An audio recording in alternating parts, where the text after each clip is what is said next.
see here. Did you just hear that? Yeah, was that your tummy gurgling? It was like my mouth throat area. Hey, everybody, welcome to a live recording of Guide to the Unknown. I'm Will. And I'm Kristen. And we're going to be recording another new episode of the show. We're going to be doing some more horror hot takes. So this is the uncut version. So what you are watching here, if we screw anything up, you just get to enjoy it. Yeah. Yeah. And mock us and feel superior. I And you know what? Good for you. You can really lord it over us. I'm never going to get out from under this thing. No, you're not. All right. Yeah, All right. I'm ready whenever you are, Raj. All right, I'm ready. Hello, welcome to Guide to the Unknown. I'm Kristen. And I'm her little brother, William. And this week we have part 2 of hot takes from you, the listener, and a couple from us sprinkled in as well. I love this. I do too. It's super fun. You guys absolutely delivered. If you haven't listened to Hot Takes Part 1, go back and check that out. But you sent in so many that it had to overflow into a second episode. It deserves its own space. Yes, it absolutely does. Now, just like in the first part, William, I think that we should kick things off with one of our own hot takes, and I invite you to take the floor. Okay, I can do Give me that. a hot take. Yeah, all right. Let's see. Which one should I pick here? I'm going to go with... I have a real hot take in here, but I think it's something that I've sort of like railed against in other places. Well, I'm curious. Don't go into it, but just what is it? Is it about prestige horror? No, not really. It's about how horror and comedy do go together, but not the way I think a lot of modern movies do it. Okay. Yeah. Okay. I'm gonna go with this one. This is weird. You should absolutely be making sequels to bad movies. I think that right now, or maybe I'll broaden this to just be sequels are good. Okay. I think that a lot of people consider sequels to be lesser than the original movie or something like that, or that they're weaker, or there's the joke of like, what are you going to go to space? Don't you think that's kind of gone away? No, I don't. No? No, I think that maybe in public consciousness, but not at the studio level. I think that, I guess, there are some things that are exempt. I think that the Marvel Cinematic Universe is exempt from this. Those are not sequels. That's like an ongoing it's saga. A continuation. Exactly. I'm talking about here's basically what it boils down to. I want a sequel to It Follows, right? Oh, okay. And I know that probably wouldn't live up to the original. Yeah. But to me, it's all gravy. I just want it. I'm fine with it. I agree. I just want more. I think there's a stigma. You don't make a sequel to Get Out, right? You should. Yeah. Except, of course you should. I want to see it. I don't know. I mean, yes, I absolutely want to see it. A lot of times if I like something, I just want to see my friends again. Yeah, so I don't really care if it's not as good. Because again, there's a hot take that I know we've talked to death. It doesn't take away the original one. So who gives a crap if it's not that good? It's not that big a deal. But I also understand from the creator's standpoint of just like wanting it to just be a singular thing that lives on its own. I'm fine with the creator feeling that way. Yeah. I think that there are still just as many people that would view the potential of a sequel and see potential. I think that maybe Jordan Peele would be like, hey, listen, I said everything I have to say with Us. What am I supposed to do in a sequel to Us? But I'm sure there are a bunch of people that are out there are like, whoa, what do you mean what don't you do with a sequel to Us? Don't you see that like the psychological ramifications of this event could be a story into itself? I want to see where this goes. Yeah. I actually think that a sequel is a fun opportunity, even though most people view it, I think, as something that like squanders or does ruin the original. Like a lot of people make fun of like, Friday the 13th or something like that. Jason goes to space. Leprechaun went to the hood twice, right? Right. All of these things that are terrible. I guess you're right. I guess I'm thinking when you say sequel, I was just thinking of the second movie. Right. But you're right. People do see like subsequent sequels as having diminishing returns. Yes, right. But which they often do. They often do. Who cares? Yeah, but who cares? Yeah. They're there. They have the potential, and if they squander that potential, then that's on those filmmakers, right? Mhm. Like that's on that movie. But like nobody looks back at Halloween and really ends up going like, "Oh, the sequel's ruined the original." Nobody Right. really thinks that, but we sort of act that way about modern films, right? Like Hmm. Yeah. you wouldn't want a sequel to, well, a lot of people do want a sequel to Cabin in the Woods, but wouldn't it be horrible to not just leave it alone? That's what I hear a lot. Leave it alone. Oh, yeah, definitely. You Yeah, know? leave it alone. Yeah, and who I don't cares? want to leave it alone. I want to make more stuff. I Yeah. want to take more shots. I want to try new things with old material. I like Mhm. sequels. I think sequels are a good playground for ideas. Mike Flanagan, who now is best known for, Haunting of Hill House, Haunting of Bly Manor, Doctor Sleep, like a very, respected, revered director. Do you know one of the first things that like got his foot in the door to get up to that level? He directed, Weege too. yeah, Ouija 2. Mhm. Who wanted a sequel to Ouija? But somebody saw the Someone. potential Yep. and made their movie, Do you right? remember that originally Rihanna was attached to the Ouija movie? I know. Yes, something fell apart. Okay. I don't know. But yeah, So weird. Mike Flanagan was tasked with making, what most people would expect to be just sort of like a nothing sequel, and decided, no, you know what? I'm not going to like rest or anything. I'm going to knock it out of the park. I'm going to crush Yeah, it. And it why not? led to some of the best new stuff. Sequels are often a breeding ground for untested, talent and Mhm. people.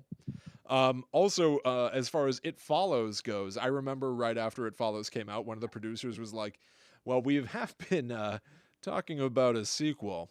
I don't want to give too much away, but I'll say this: the movie's called It Follows, right? Swap those words around.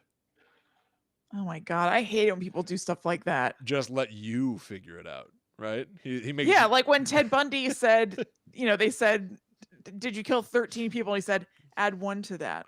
It's like, I don't know, could you just tell me the answer? yeah, add one more digit or add Yeah. one more count. Right, yeah, yeah, What? yeah. Like, what do you? I don't But care to figure this out, Ted. no, like, and also it just I feel like it's them feeling very cute Right? Yeah, yeah, yeah. and, like, Very proud of cute. themselves. So wait, anyway, so would It Follows have a sequel called Follow It? It'd be called, well, Or if you swap Follows those It? words around, it's follows it, which is Right, but, terrible. But then he yeah, did sort of explain, he's like, yeah, why don't we go back and try to figure out where this whole thing started? Which honestly, fine. in a post-COVID world, right? Like that's Sure. contact tracing. Yeah, absolutely. That's contact I tracing. Go back really through the chain of people to try to see how yeah, far back you can get. It's like following your own family tree. That does sound fun. That does that sound does sound interesting. fun. And you know what it reminds me of? I haven't read this and I haven't read any of the books, but Twilight just had this year, I guess you would call it a sequel, but a book came out called Midnight Sun that was the events of Twilight from Edward's perspective instead of Bella's. And Oh, I actually think that's an awesome idea. that's interesting. I think it's really interesting. I think you can do really cool stuff with that. Yeah. And the follow it kind of thing reminds me of that. Yeah, sure. Why not? Why not? Mhm. It's not Yeah. gonna ruin what came before. Not really. It's No, just it's still potential. there. It's potential for more greatness using Sure. something that you already know. What's wrong with that? And already like, by the way, probably. If it's gonna get a sequel, it probably was pretty successful. True. Or it's an And people liked opportunity it. to win me over into something that I otherwise wouldn't really care about. Ouija. I ended True. up watching them because I heard how great Ouija 2 was. Yeah. So like I really just think that they are like they're potential. They're little potential bombs. Set them Yeah. off. Let's go. Let's Why make not? stuff. Make fun stuff. Yeah, nothing I don't think anything you can, like, paint with a broad brush and say is bad just by virtue of the category that it's in. Oh, So, totally like, agreed. Yeah. it's not bad because it's a sequel Right. or whatever. 1,000%. But yeah, Yeah. in and of themselves, though, still sequels, yes, they're more of the same. But the goal of filmmaking is to tell stories, tell great stories, forge a connection, tell some emotional truth. That's why I think Scream holds up, is because we're still sticking with Sidney Prescott and seeing the aftermath of Scream 1 and then following the progression of her coping with her place in this world now that she Mhm. is a target and a hero and the one that foretells the doom. Like Mhm. I find those to be very interesting emotional stories, and without sequels you don't get that. Yeah. Yeah. That's absolutely true. I'm with you on that hot take. There you go. All right, now let's go to some of your hot takes at home. This one was from Lindsay, and she said that it's not original, but I guess it rings a bell to me, but I don't know a ton about it. So I'm not going to reject this hot take on face value. Their hot take is hot take, not original. Aliens are us from the future. Yeah. Yeah. Discuss. So are aliens this like elevated, enlightened version of us, I guess? Is it tourism to come back and see what you used to be? Right, right. Is it Scrooge on a tour looking at what happened in his life? Right. Yeah, that's interesting. It's like It's a Wonderful Life, you know? Mm-hmm. Maybe there's some future alien that's like, sucks. I hate being out here and thinking with my mind and communicating from brain to brain. Right. And then they're like, "Oh, really? You don't appreciate what you have, Glorpnon 5? Mm-hmm. Take a journey with me." And then they come Or back here. P2. P2. Come Yeah. on back, P2. We're going to show you where you came from. And Right. then And make you it's all of appreciate us what you sitting on the have. toilet using our cell phones. And he's like, Mhm. "Take me back. This is horrible. Take me back. I'll appreciate my life. Ah, ah. I will eat Yeah. my Nutri-Pellets and not complain." I think it's a cool theory. I think it's a cool hot take. Yeah. I think it's interesting. It's interesting too because it also indicates that any sighting of a UFO Right. is part of human history in a Mm-hmm. way, right? Like at some point in the future, they would be teaching classes about how a time traveler got caught, but nobody realized that they were time traveling. Right. You know what I mean? Like, would that Yeah. be a class into itself about like the folly of time travel because you might get caught and it might create a little like pocket discussion of extraterrestrials? Yeah. Right? Totally. Yeah. Yeah, it bends the mind. Yeah. Plus, it also then proves to us here and now today that we will one day achieve the ability to create these amazing flying machines that can move all Right. fast and can hover in place and zip and zigzag in odd Yeah. directions. Like a helicopter, you got to turn that, the whirly bird up there to make sure that you're going in the exact right direction. It's kind of floaty and weird. A plane can really only go in one broad direction and take broad, like wide turns. But UFOs, the way they're described, it's like, vump, vump. And then They can go anywhere. They go exactly Up, where they down, want to go. sideways. We're gonna Yeah, make so all I guess kinds of stuff. it's showing the great strides in human invention that we could be Exactly. hitting. Mm-hmm. Very cool. That's fun. Okay, this is from Caitlin. Black Christmas, the 1974 version, is much scarier than Halloween. Oh. Thoughts? I think that might be true. I haven't seen Black Christmas in a long time, and I believe I'll be watching it soon for the show, actually. Yeah.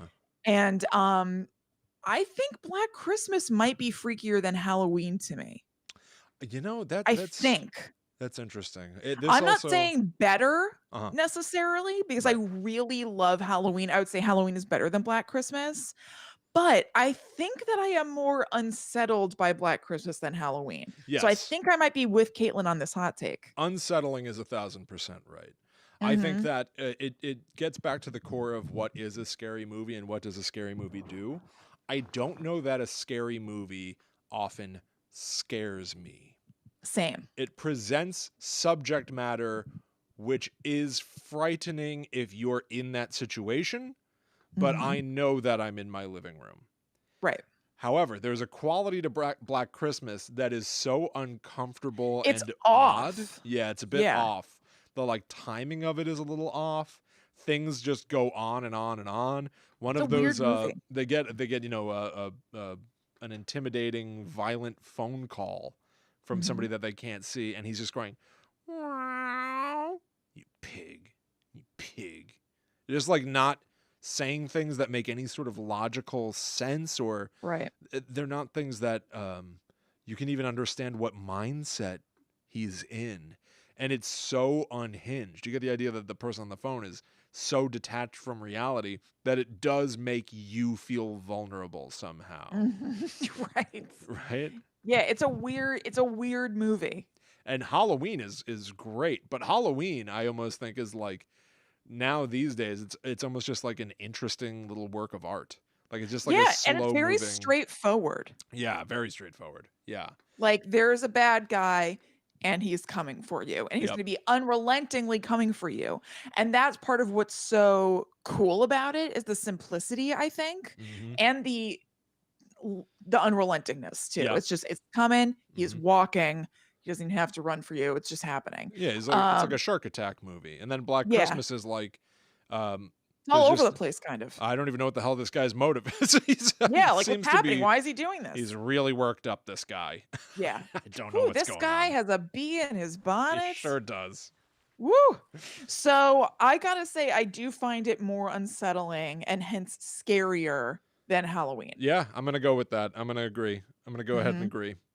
Alright, now Will, this next one from Barb is something that I may need my memory refreshed on a bit, Okay. and it's something that we either might have to look up on the computer as we're talking, or you might have it at the ready. I feel like it's not impossible that you're gonna be right there with this.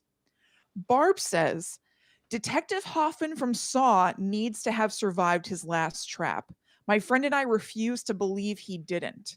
I'm ready. Now, okay, you're ready for okay, so I know that it's left somewhat open-ended. It's definitely the implication is that he will not have survived this trap, but you don't see him actually die in it. Right. Do you recall what the end for Detective Hoffman is in that movie?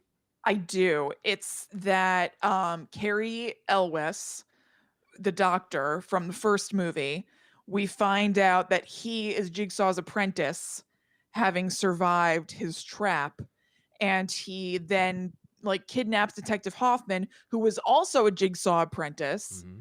but like they don't like him for some reason I don't remember, and puts him in that bathroom that he was in. He Right. places him in there, and he has a cane, and then he goes to the door with his cane, and he says, "Game over," just like Jigsaw did, but with much less to less effect, if I remember correctly, Yes, that's and then correct. slams the door. Yes. And so we don't know that Detective Hoffman died, but we are meant to believe he did. And so I can understand why Barb would say, like, he needs to have survived that. I'm not buying that he didn't. Yeah, there is He was a precedent. tenacious guy. He That I absolutely was. remember. Yeah, he truly relentless. Mhm. I think that the reason that they're getting rid of him is that he sort of flew off the deep end, Detective Hoffman.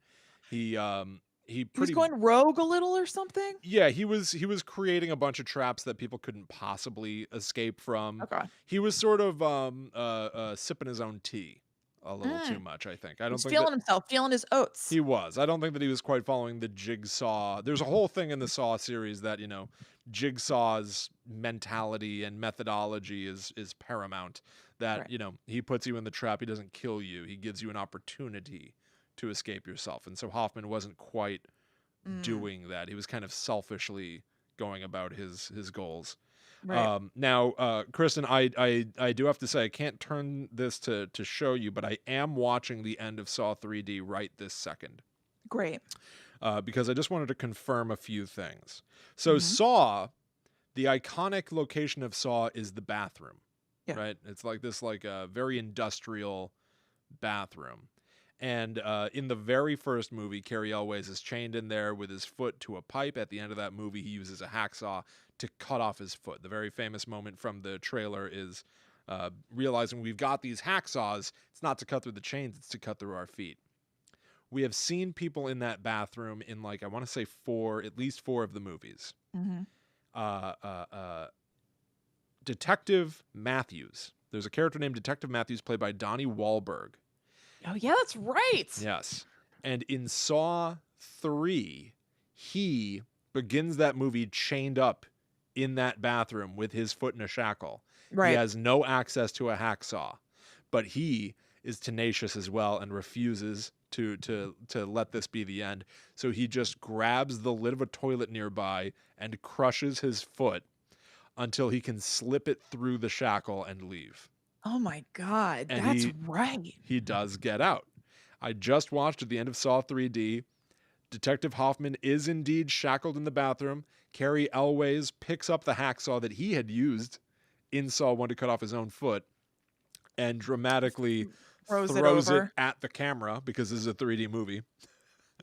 And it is to say, no, you don't get to have the hacksaw. You're dead meat.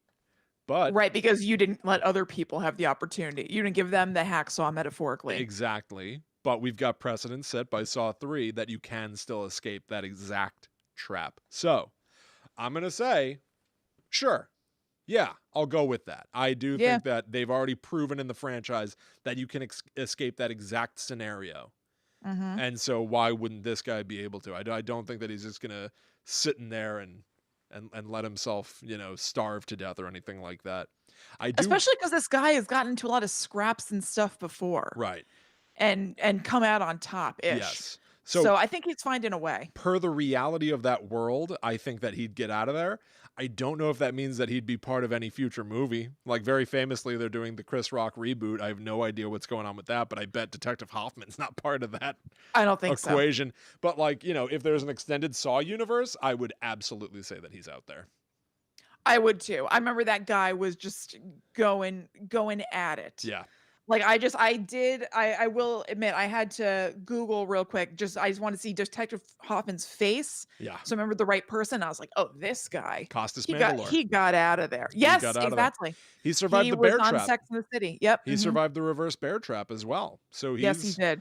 He's meant to survive even the most gnarly, the original iconic traps. That guy's He's wily. That big blockhead's got a brain in it with tenacity for days. Totally. It's kind of a shocker that they didn't bring him back for Jigsaw, because there is a movie after Saw 3D that they just don't even touch on him. They act as if he's not around, but I don't know if they go so far as to say he's dead.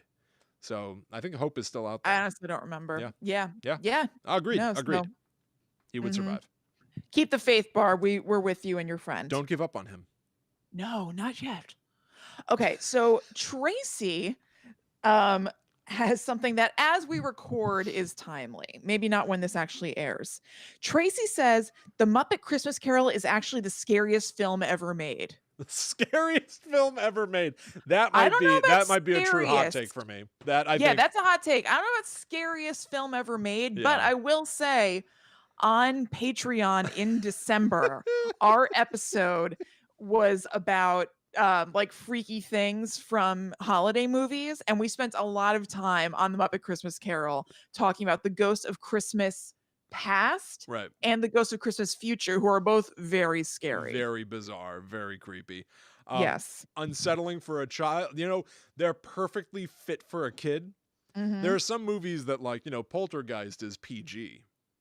But I don't know if I would show that to a kid under 13, right? It's just because the ratings board at the time. Poltergeist is PG? It might even be G. No, there is absolutely no way Poltergeist is G. It may not be. I would have thought R, but I would have been willing to believe PG-13. I would be shocked to hear it's PG. Let's see. PG. That scary face melting. That's nuts. It's PG. The 80s were a wild time. Yeah, PG-13 didn't exist yet. Really? Oh, sure. So, I think that there are a lot of movies that technically are meant to be fit for kids. Yeah. But I don't know if you would show it to them. Muppets Christmas Carol is definitely something you can show to a kid. Definitely. And there are just enough intense things in it that it might be at the upper echelon of spooky stuff for children. Yeah, it definitely, I think it is. I would say for kids, it's one of the scarier movies that are made for kids and that you would show to a kid. Because there really is, those ghosts really are pretty scary. So on that level, of that tier of things that you can comfortably show to kids, it might be up there as one of the scariest. I agree with that. But beyond that, I think I want to applaud this as a true hot take. I agree. Because, I've so far been like, I see it. This one, I don't find it to be the scariest film ever made. I will also say it's not impossible that Tracy was saying this in a tongue-in-cheek way. Possibly. I don't even care. But I don't want to put that on her in case that's not the case. I triumph it, and I yes, applaud for it. being a true, that is a spicy take. Genuine spicy take. Yes. Okay, here's another spicy take. This is from Caitlin. Caitlin says, the Amityville haunting and the events at Skinwalker Ranch are definitely made up. Definitely now, made up. I have weirdly been thinking about Amityville a decent amount lately. It came up on a recent episode that we recorded where somebody said, "What is one of your favorite haunting cases?" Right. I think it was a listener stories episode. And I started to say Amityville Horror is something that I've come back to a number of times in life, but that I don't think I can really say is my favorite because I don't know how I feel about it. I then started listening to an episode of a podcast I really like called the Bigfoot Collectors Club, where they did a deep dive in the Amityville horror case. I'm not done with the episode yet, but just even kind of establishing the story of it and steeping myself in it has got my mind to spinning. And Caitlin, I think I agree with you. I think the Amityville haunting is made up. I think so. The Amityville haunting is the Lutz family. Yep.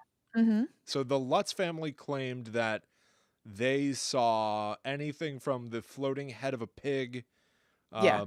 to the ghosts of the DeFeo, or were like reliving the events that led to the DeFeo murders. Yeah, I'm the trying DeFeo to think. was the DeFeos were a family that lived in that house previously. Yes, and it's factual that the son of the family, Ronald DeFeo, murdered the entire rest of the family. That's factual and not disputed. But yeah, so they say that they see like a weird like pig figure with red laser eyes, that there's an upstairs sewing room that gets entirely swarmed with flies, that there is a red room in the basement that they don't know the purpose for, and maybe it ends up being filled with blood or something like that. They're having disturbing dreams about the DeFeos, and famously, they only stayed there for 30-something days, I think it is, let's say, before fleeing without any of their personal items and never coming back. Right. And then they did a lot of press about it. There was a book, there was a movie, all this stuff. And it was also kind of found out in subsequent times that they were having money trouble. They owed a whole lot of money. They were having tax problems. And so some people said they made this up for publicity and money. And I think that I agree with that. Yeah, I you know what? I think I can agree with that as well. Mm-hmm. I think it's a cool story. I think that because it was one of the first like grown-up horror books that I read when I was a kid. Yeah. I think it really lodged itself in my brain. I always really enjoyed revisiting it in different ways, but now with a little bit more remove and adult perspective, I do think it was made up. Yeah, I'm gonna go. So here's a hot take. Probably most famous hauntings are made up. I would have to think case by case, but I don't dispute that. I'm not on saying, its face. yeah, I'm not gonna give an example of one and say that it's not true, but just like pure numbers game, the majority, so that could be 51% if you want to say, the majority of famous haunting cases are just not true. Do you think so? There are a lot of cases, and again, I can't even think of one to call up, but there'll be cases of things where I think that something did happen, maybe, and then that people maybe get caught up in their own fame and play it up more or something like that. Maybe. Do you think that's the case, or you're saying you think that they're out and out made up? I think that like maybe, deliberately, like I know I'm lying and I'm making up a story. Is that what you're saying? Little column A, little column B. I think some of it might be people telling a small story that snowballs and gets out of control. Like a big game of telephone. I saw something weird, and then it becomes the woman in room, 419. Like it just like really just gets away from you. Yeah. To something like the Amityville haunting, where it's just a purely made up thing that you can like get a bunch of attention for and probably get money. I think it runs the full gamut there, but I'll just say it here because again, like pure numbers, like I think that the likelihood of so many places being haunted and we have zero evidence for it versus the human social creature's predilection to storytelling, and that storytelling often deliberately blurring fact and fiction running rampant. I think it's more likely that people all over the place have made up stories, not even necessarily maliciously, just as part of the way your brain works. The way your brain works, and now here we are with 1,000,001 haunted places. That's more likely to me. That I think that is a hot take, right? Like people all over the world. Like it's fun. We've talked about how like even way back in episode 1, like the boogeyman. every culture has its own boogeyman. You can either say that's because the boogeyman is real, or you can say it's because we all share the same innate human trait of telling stories via the oral tradition and giving warnings to each other via storytelling and not trusting your kids to listen to you and keep it down up there, please. For the love of God, can I get some sleep? So you say there's a monster's going to eat you if you don't keep it down. Mm-hmm. And then over the course of hundreds of years, that becomes the Sackman. That becomes the boogeyman. Yeah. I think it's more likely that all of these hauntings come from that proven trait of ours as humans to do this. Fair. Than actual ghosts all over the place. Like literally everywhere. Right? Like we should have evidence. Especially I think it's I don't know. I know. It would be great to have evidence, but I think some things are how lucky are provable. ghosts that when the camera was invented, it didn't work on them? Yeah. You know, like how lucky are they? Well, maybe they don't care. What do you mean? Maybe they're not lucky. Maybe they wish it worked on them. I guess. Yeah. I don't know. I don't know. Doesn't seem like they're trying to evade capture all that often. If anything, it's the opposite. What do you mean? You constantly It seems stumbling like they're across trying. Ghosts. Yeah, they want to be seen. It seems like they're not like slamming doors, right? Yeah, they're trying. Yeah, they wish that the camera would pick them up. Maybe you're right. Yeah. But yeah, no, I can agree with that. I also just looked up my own notes for the Skinwalker Ranch episode. We did it way back in episode 136 of Guide to the Unknown. And this was the story where there were multiple UFO sightings, where people even drew, what it is that they saw. And it's like very much like a prototypical flying saucer type UFO. And they also said that there was a creature with glowing yellow eyes out there. Like big old smorgasbord of stuff is really what it boils down to. Like everything happened at Skinwalker Ranch. The only reason that I'm even going to, I just gave you a big heaping dose of Will the Skeptic. Here's some of Will the Believer.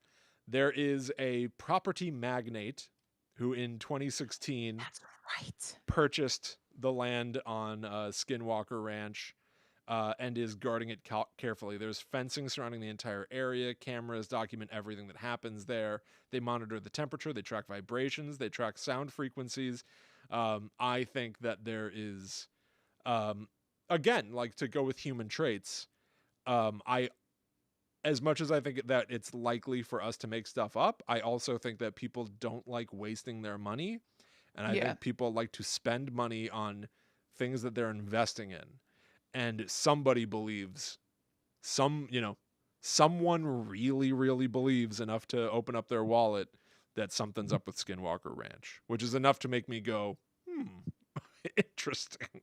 Yeah, right. So I'll give it that. I'll give Skinwalker Ranch the idea that people are greedily observing that land and don't want you to get close. Yeah, I don't remember Skinwalker Ranch really well enough to say whether I think that that's all made up or not. But my general thought about it was that the people seemed very sincere in what they thought was going on. So I'm less inclined to agree with that part of it. But like I said, I also think that Amityville was made up. I think that the kids who were kids at that point might not even realize it. There might have been some suggestion from their parents. Right. I don't really necessarily think the parents were like, hey, kids, this is what we're going to do. But I think the parents made it up. Yeah, that makes sense. All right, let's get to more hot takes. But before we do that, let's tell you a little bit about Guide to the Unknown. Every episode might be somebody's first, Kristen. So this could be somebody's exposure to us in the first place. If so, thank you so much for hanging out with us and getting this far into the episode. I hope you're enjoying it so far. If you are, please consider subscribing so that you can keep up to date with Guide to the Unknown and get every new show as it comes out. If you're enjoying this, we'd also really encourage you to help spread the word about our humble little show. Tell your friends. Tell everybody you've ever met. Even tell the world by leaving us a 5-star review on Apple Podcasts. This is a great place to tell everybody what do you think of the show that we're doing here. And it certainly brightens our day. I check Apple Podcasts almost daily, and I always love to see what people have to say about the show. Honestly, good or bad, but hey, if you hit me with those 5 stars, I'm going to have stars in my eyes for days. He's a happy boy. I truly, truly am. So please consider that. We also have a Patreon. There are a lot of shows out there that are supported by Patreon entirely, and we're basically one of them. So please go to patreon.com/GTTUpod if you're enjoying this show and you want it to stay healthy and vital forever. For your donation of $4 a month at the Netherworld Warrior level, you're going to get access to an exclusive podcast just for our patrons called the Netherworld Dispatch. Kristen and I watch clips from movies and talk about them. We've listened to music, scary music together. We have talked about all sorts talked about it. Yeah, we don't just sit there nodding our head. You're right. All of those shows are available to listen to and watch on Patreon, whichever one you prefer. We've also got a Discord that you can only access through that Patreon. So it really expands the scope of Guide to the Unknown to back us on Patreon. You get a bunch for supporting us, and we really, really can't thank you enough if you decide to do that. Absolutely. Thank you so much to our patrons. Follow at GTTUpod on Twitter, Facebook, and Instagram so that you always know when new stuff is on the way. And hit up gttupod.com, the home of Guide to the Unknown, so that you can find links to all of these places and even to our merch and stuff like that. If you want to wear your Guide to the Unknown pride, show the entire world, make a point, take a stand. Say, I'm not going to take it anymore. I like Guide to the Unknown, and I'm not afraid who knows it. That's right. I'm here. I'm proud. I'm here. Here I am. Don't you see me? I'm wearing this cool shirt. Come on. So you can get all that at gttupod.com. You absolutely can. All right, back to the takes. William, yeah. I'm going to come back in this segment with my hot take. Oh, yeah. Okay. My hot take is that I think all forms of entertainment are equally valuable. I think that people saying that reading is better than watching TV, is better than watching movies, is better than playing video games, is a bunch of BS. Yeah, malarkey. It's malarkey. They are all about taking in stories or taking in info and being entertained and also kind of zoning out a little bit. And they all rule. I love to read, but let y'all just calm down. I don't think it's any better than anything else. I don't think TV rots your brain. I don't think video games do either. I think that they are all awesome and they all have their place. I have a hot take for you. I completely agree. Yeah. Wouldn't it be weird if I was like, yeah, I agree. Except you know what I hate? Audiobooks. They stink. Yeah, listening to an audiobook is exactly the same as reading a book. Obviously not in practice, but it is just as valuable. You're not cheating. Yeah. You're not doing anything. There's no reason for watching something to be rotting your brain, but reading the same kind of thing to make you a Rhodes Scholar. Yeah, I think they are all the same. I completely agree. There was a period of time, and I may have surpassed it, but now I have a big old house here. But there was a period of time where I had a huge movie collection. And at a certain point, I was like, I get all my movies arranged. I would organize my DVDs and my Blu-rays. I would order my BVDs. My BVDs would be right next to my DVDs. I would, organize them alphabetically. Sometimes I'd put all the same directors together. Sometimes the writer was king for a franchise, and so this little section's organized by the person who wrote the screenplays, whatever. And then I started casting my eye over to the bookshelf and thinking, oh wait, should that be a separate thing because it's a different medium, or shouldn't these things all be together? Like, if you want The Shining, shouldn't the book The Shining be on the shelf right next to the movie The Shining? Shouldn't they be side by side? I really got into my head these things should all be the same. I want them. The room just spinning around. You're like, how do I organize this? Like Magneto commanding all of my belongings, all my collection of things. How do I make it aesthetically pleasing? Yeah, exactly. But no, I completely agree with you. I think that they all deserve to stand side by side. Even I'm going to say this, which is going to sound very self-aggrandizing because it's what we do and it's been the thing that's paid my bills. But podcasting as well, absolutely. It's just as valuable. I think it's hard because it's not as tangible, although movies are not tangible anymore. A lot of people, physical media is dying anyway. It's harder to organize your favorite podcast alongside your favorite music or movies or whatever. But like, I guess you can get some sort of merch for them. Like some podcasts have posters, or some even have like true. books or vinyl or something like that. I do have like, yeah, this isn't so much the podcast of it, but I do have like Mega 64 Blu-rays. Right. So You you know? can catalog them in that way. But otherwise, yeah, they might not get the same sort of cachet Yeah. because you don't physically have them the same way that you might physically have stuff like a book or whatever. Right, exactly. But yeah, like I do love the idea of, and you know, Allie and I will do this where it's like, oh, we should pick up that show that we were watching, continue that show Mhm. we were watching. Oh, we wanted to watch this movie. Oh, what audiobook are we in the middle of? Like, we've got all of these different mediums of things that we Oh, yeah. are both enjoying together, you know? So it's Mhm. like, what book are we listening to? What show are we watching? It's nice Yeah. to have something that you love in each of these spots, like diversify the way that you get your entertainment. Yeah, it makes it more entertaining. Yeah. It's kind of the entertainment equivalent of, I don't know if other people have done this since they're home a little bit more, but I've worked from home for a long time, and I will do location changes within my house. Right. Not every single day, but some days I'm like, oh, okay, I'm doing a little work in here. I'm gonna go sit on the couch instead. Now I'm gonna go in this room instead.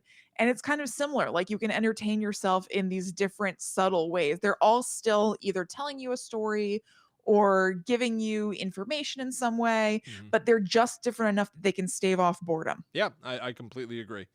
Yeah, no, I don't even know if I would consider what you just said a hot take. I think it's a hot take because I think people still think that reading is the loftiest one. Reading is the big one. Yeah, I guess so. It's the smartest one to do. Right. You know what I mean? And I don't think Yes. it's any better than anything. I really don't. Yeah. You know, And like okay. video games are like stupid Okay, you know what? or Particularly frivolous or those two something. things in particular, I think you're Yeah, I absolutely think right those are about. the furthest end of the spectrum. I think that as far as like what's respected and like smart, Right. books are the smartest, video games dumbest. And I Yeah. don't agree. Okay.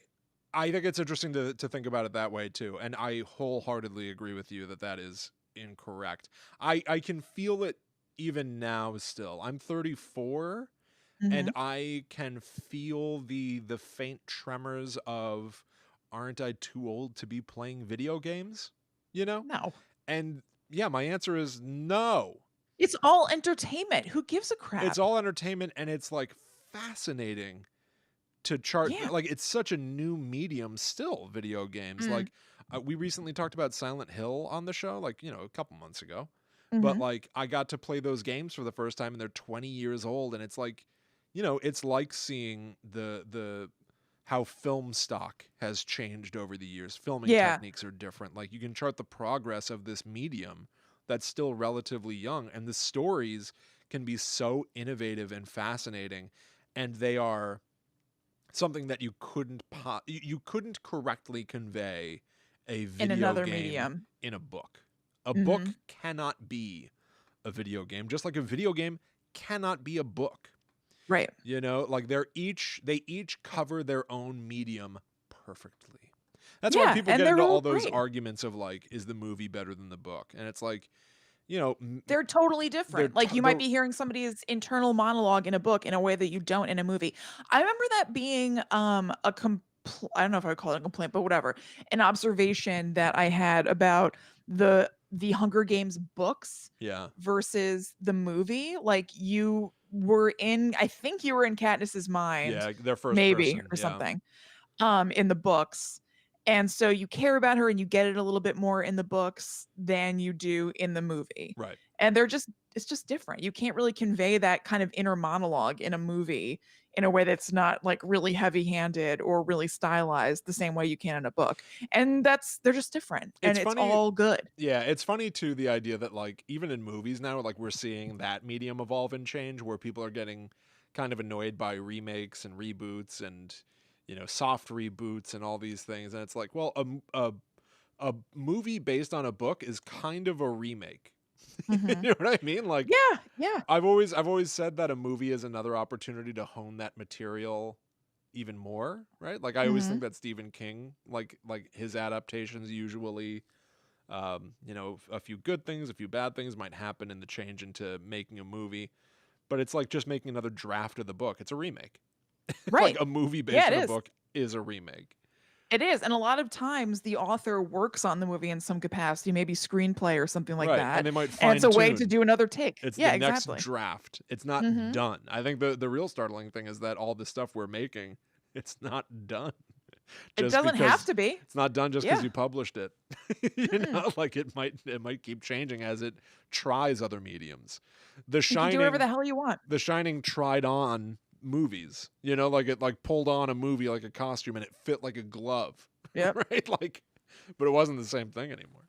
Yeah, Right, it's totally I different. totally agree with you. I think that video games I really hope that video games continue to be like uh, uh pushing the limit and challenging and interesting. Like I really do hope that video game, I guess even the title of it just sounds so diminutive. I'm reading I a never book, thought about I'm it watching before. a Yeah. movie, I'm listening to a podcast. The term podcast is also a little Yeah. nebulous. It doesn't really mean anything, I guess.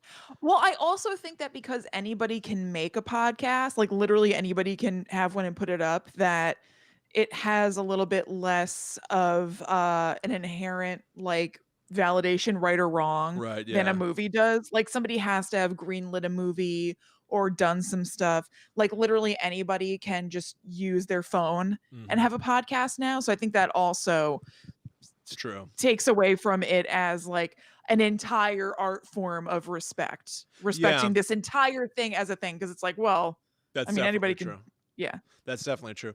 But I can say without a shadow of a doubt that some of the video games that I play are not fun. Like Mm, I'm not necessarily having a ball when I'm right. playing, Silent Hill or something where it's like really dark and disturbing and psychological and weird and you walk through these corridors and you're like, oh, these are like extensions of my character's psyche. Like I'm not sitting there Yeah. having fun like when you play Mario. Right. Like it's the difference between reading, Moby Dick versus, you know, A is for Alibi by Sue Grafton. sure, there you go. Yeah, like there's a big spectrum there. There's more of a Right. spectrum to video games than I think people consider. Yeah. Yeah, I think that's probably Totally true. agreed. Totally agreed, Kristen. All right, excellent. William, I think we have enough for 3-part hot takes. I'm sure we do. And I want more. I want more. Spoiler alert. I know. Send I us your know. hot takes. I'm gonna keep going, but I don't think we're gonna make it through all of these in this episode. Opinions that you don't think that people agree with. Give it to us. Yes, please. Okay, so this next one is from JD. I believe to a degree in hollow earth theory. Obviously, we have the technology to show that there aren't gigantic hollow sections beneath the earth's surface, but I think that there were, in the not even so distant past, truly humongous caves and cave systems capable of supporting massive civilizations. They could have had warmer temperatures due to proximity to underground lava flows and not only supported life, but potentially agriculture. I think about the physical United States and how Yosemite is basically a giant volcano. And many American Indian tribes have mythology surrounding their ancestors coming from the earth. I think it's very possible that large groups were living in these underground civilizations, but had to flee above ground due to dangerous conditions, and seismic and tectonic movements have irrevocably buried any evidence. That's I have challenging. never thought of that before. I honestly have to say, I do think it counts as a hot take. Well, it's also literally a hot take because of the lava. Right. But I don't know. I don't know. I feel like it would be hard for that to be the case and have us not know that more concretely. Right. Like, what would be the reason for us not to be taught that and stuff? And yeah, I guess it boils down to whether or not you think that the disbelief in it is a cover up versus That's what I'm thinking. ignorance. Like, why would we just not talk about that? That just seems like something that could be totally natural. And so why not talk about that as part of the history of the United States or something? So yeah, which is it? Is it cover up or is it just not knowing it? It depends also let me complicate this further. It depends on what you consider a cover up. Something that I really loved to find out. So in working on the Blair Witch box series for Hunt a Killer, our head writer Eleanor Haney was talking about how this is a true thing that many national park maps, or even probably even park maps of stuff around us here. It doesn't have to be like some giant special national park. Um, if the map includes like notable areas that you could visit, like here's the bench that gives you the great view of the river. Make sure you follow Trail 2 to the viewing bench or whatever. They deliberately leave off areas in that park that are dangerous. So Yeah. if there is a cave, if there's like a cave system there, often you don't even know it's there because the officially printed maps by the county, which effectively means printed by the government, right? Even Right. if it's local government, are covering up that there's a dangerous cave there. So does it count as a cover up to say, I to don't want just to not say it, just just like not lie say it by omission. And by because the way, by JD talking didn't say about anything it, about a cover up. I'm just saying, like, why will we not have oh totally, talked about this? yes, Yeah. yes, yes. I'm that's why, yeah, I'm talking to you, like to for us to like now bat it around. And Yeah. this is the kind of thing that like people who send in our stuff, like JD, may be like, I could add more to this, but I can't because I'm not in the room. But Yeah. so yeah, the idea being that the earth is hollow and people could live inside of it, right? So if that was true or is true and we knew about it but we don't teach people it, maybe it's the same reason that we don't say that there's a cave system in the local park, because to teach people about how there's a whole Right. part of the earth that can sustain life and that you can go to, maybe it's super duper dangerous, and it's like the same reason that you make sure that the roads don't lead to Centralia, Pennsylvania, right? Yeah. Like you just want to make sure that people can't, put themselves in harm's way. Right. Right? So maybe it's not Yeah. even so much like a concerted effort to like some clandestine Men in Black, hiding the truth type of thing, but rather just like, okay, so you think the earth is hollow? Like, all right, feel free to debate it. I'm not going to tell you more about it because that would maybe give away how to get in there, and you're going to get in there and die. Like Right. maybe Right. maybe it's something like that. Yeah. It's a cool idea. I mean, beyond it's not even so much like hollow earth theory exactly. It's just like a belief in caves that go pretty deep. Right, yeah, totally. There was I guess, which doesn't sound out of the realm of possibility to me. there's like Knowing almost nothing about caves, oh, totally. PS. But like, Yes, sure, I'm sure there are some that are extremely deep. Kristen and I are experts in nothing. Like every No. episode of Guide to the Unknown is someone's first. So if this is your first time here and you're kind of enjoying yourself, you should know that we are not professionals in anything other than enjoyment of mystery. Talking to each other about it. Exactly. There's a post that like makes the rounds periodically online of an image showing two different maps of the United States. Oh yes, yep. One of them is supposedly showing a map of places where people go missing frequently, like of unsolved missing persons cases, and the other map is showing all of the largest cave systems in the United States of America.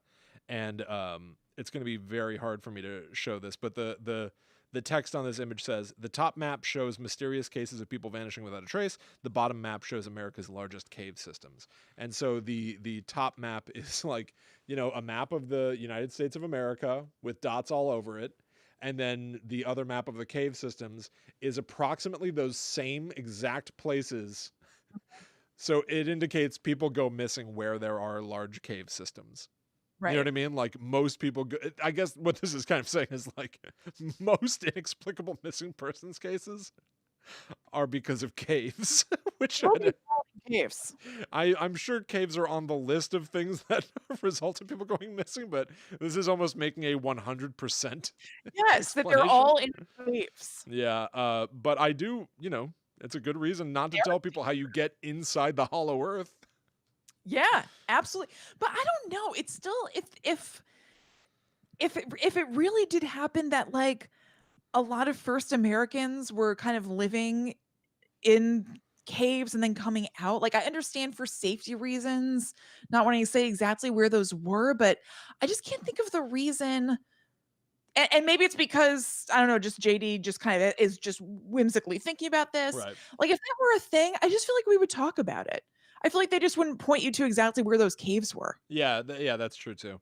Like, For there's just no reason not to. just for the sake of it, this Mhm. thing, this missing persons map versus the cave map is on Snopes to disprove it or prove it correct. Their Yep. rating is a mixture, which is the least satisfying kind of response you Yeah. can get from Snopes. Their summary: what's true? A few similarities exist between a map of mysterious cases of missing persons and a map of cave systems in the United States. What's false? This is not a map of all people who have gone missing in the US. It focuses on so-called quote unquote strange disappearances that occurred near national parks. So it's like Oh. a subset of a subset. You know, it's strange Oh. disappearances of people near national parks.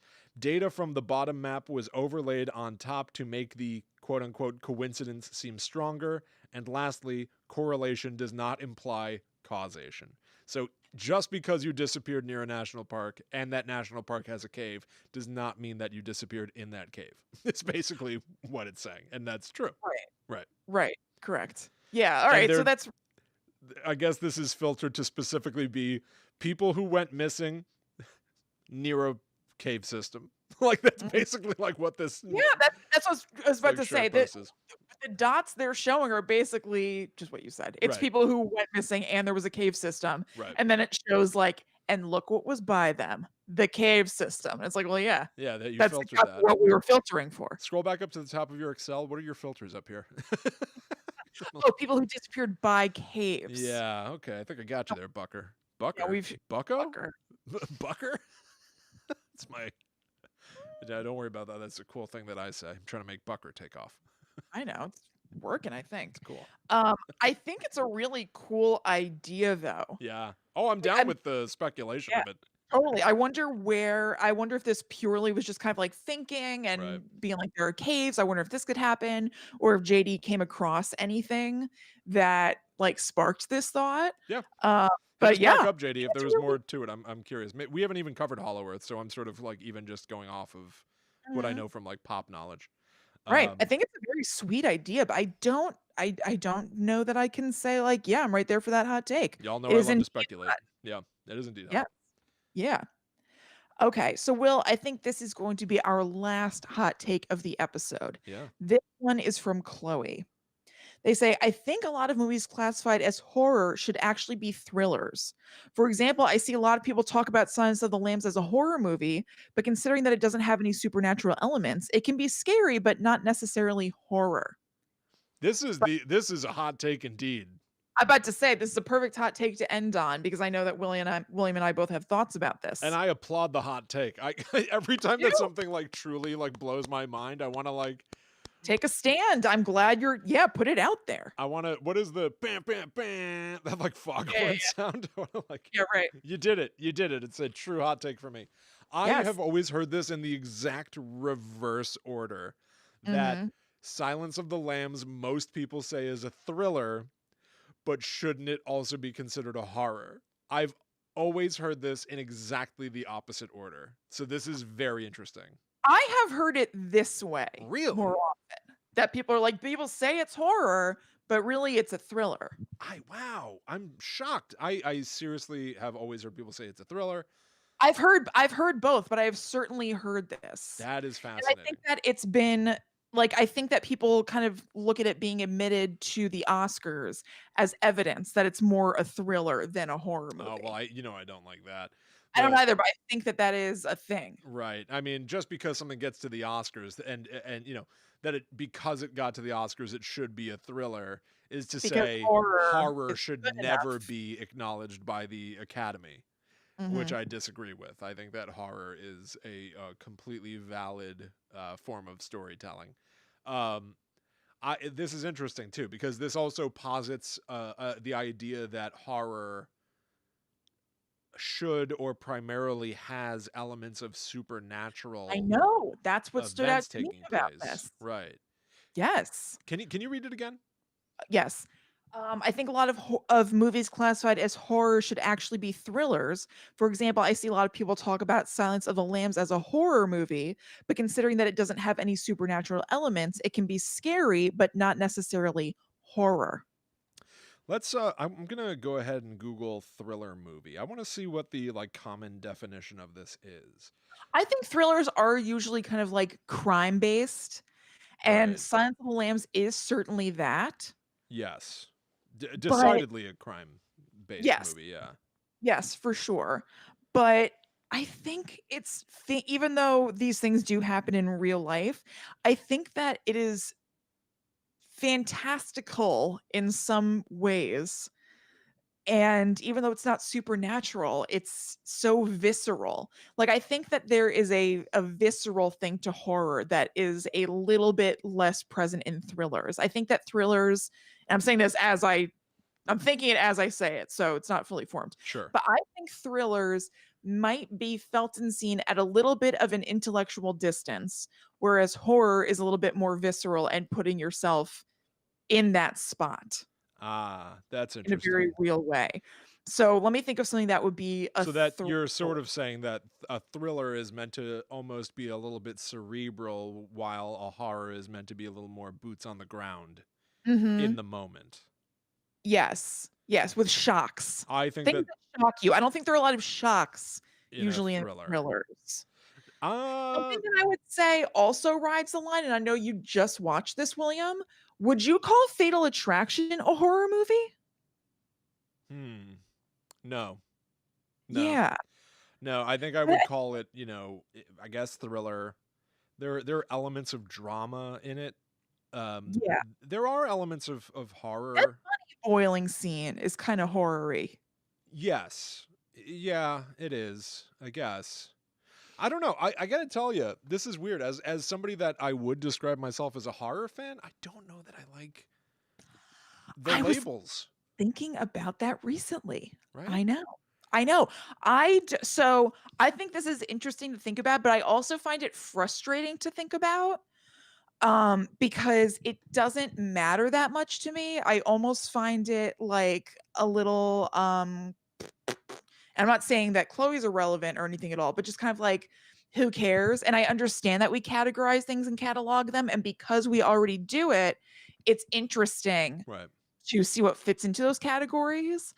But I kind of am just like, I don't know. I like things that have an element of suspense and mystery, and some of those things you could say are horror, and some of them you could say are thrillers. I almost feel like these genre terms are largely marketing terms. I think they are, because why else does it really matter? It Right. doesn't really matter. You wrote a story, and maybe there are things about it that have that zing of horror, Yeah. and maybe they don't. And I do think it's marketing stuff, and that's not saying marketing's fine. Like, you have to let people know what's out there and what they could be watching or taking in. And so having labels is useful for that reason. Yeah. But in a lot of other ways, like, labels just aren't that useful.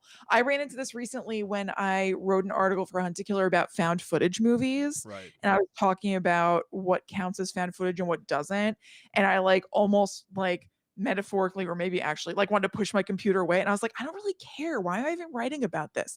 Like, who kinda cares if it's found footage or not? Who's keeping the keys? Yeah, right. What's the big deal? Like, maybe this counts as it, maybe it doesn't." But again, because other people have established this, it is kind of interesting to look at, but I find it kind of frustrating at the same time, where I'm just like, if I like it, I like it. I I I don't really I care. agree. I'm gonna be sort of a hypocrite here because I do think that it's worth examination. But like the function of these terms is either I think to convey what you are trying to create. It's a good shorthand to say rather than being like, well, I want to elicit fear and tension in my viewing audience. But like, yeah, I'm trying to make a horror And so movie. I will create a horror You know movie. what I mean? Like, Like yeah, it's good to communicate to the people who are either like backing your production or your production partners that way. It's important to communicate to the audience. Here's what you're going to get. This is a horror movie. But me as the person who takes these things in, me as the consumer of it, I just like what I like. You know what I mean? Like I like scary stuff. And so yeah. Mhm. I in my head put Silence of the Lambs right alongside a lot of my other favorite movies that also creep me out and scare me. Um, I do too. Yeah, I mean, they're just things yeah, that I like.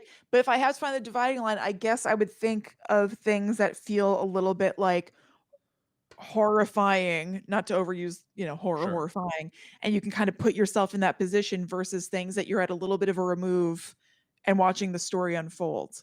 Yeah, yeah, And I agree with that. Guides the Unknown. Um, and Silence of the Lambs, I think, is visceral in that way. I mean, it literally puts you in the POV at one point. Yeah, it You does. can also kind of put yourself in the shoes of being in that pit, and it feels kind of visceral and like, oh God, can you imagine? Right. Like looking at the fingernails on the walls and stuff versus something like what's something that I think is a thriller. Um, I watch a lot of thrillers. Why am I blanking? Along came a spider. Okay, versus like Along Came a Spider, which is like fun to watch.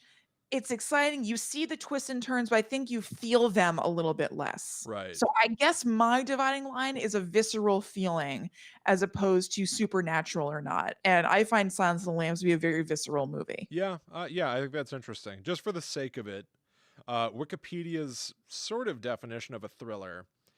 They say thriller film, also known as suspense film or suspense thriller, is a broad film genre that evokes excitement and suspense in the audience.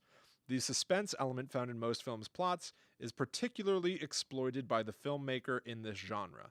Tension is created by delaying what the audience sees as inevitable and is built through situations that are menacing or where escape seems impossible. Hmm. So it's funny because I do think that those elements, this is like reading a horoscope in a way, because I almost feel like you could say something very similar about horror, right? Mm-hmm. Yeah. It evokes excitement and suspense. Yeah. The suspense element is particularly exploited by the filmmaker in this genre. Tension is Yeah. Totally. created by delaying what the audience sees as inevitable.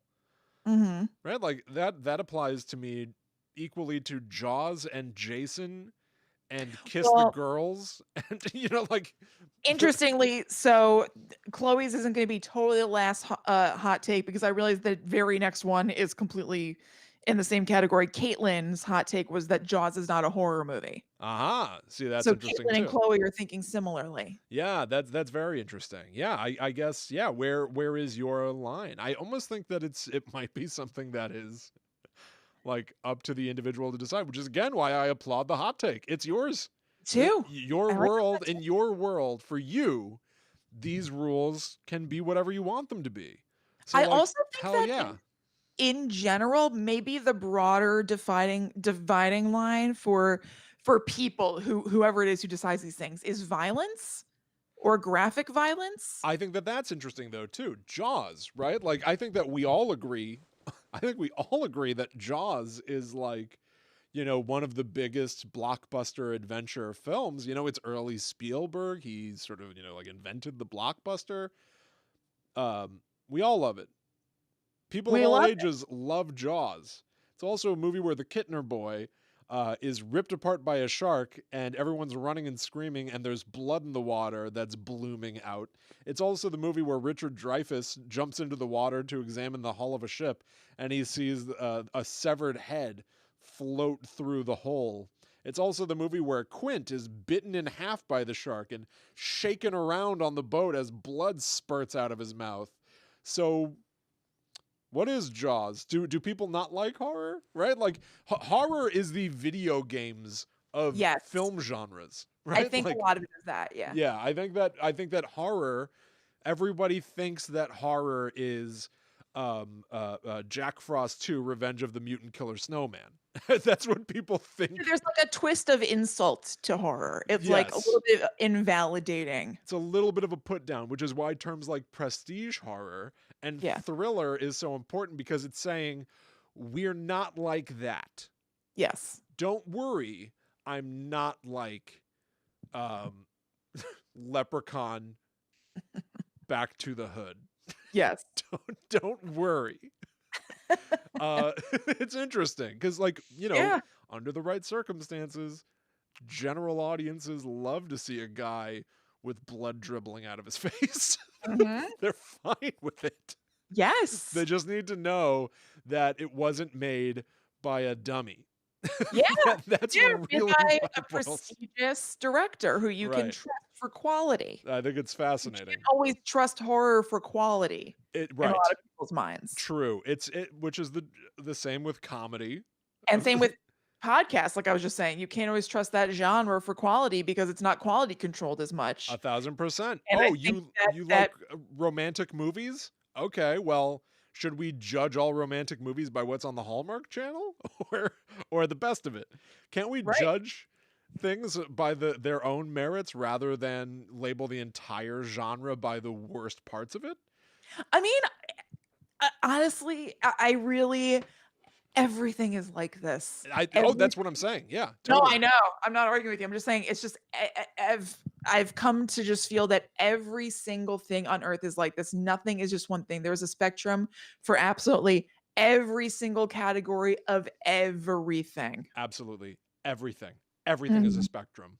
Yeah. I think it's fascinating. I love talking about it. I Yeah, love it's it. so fun. I applaud the hot take, but Me too. I am always eager to see people love A Quiet Place, but they're not going to tolerate, Tremors or Mhm. something like that. Tremors is a bad example. Tremors was very popular, but like, you know what I mean? Like what is the what is the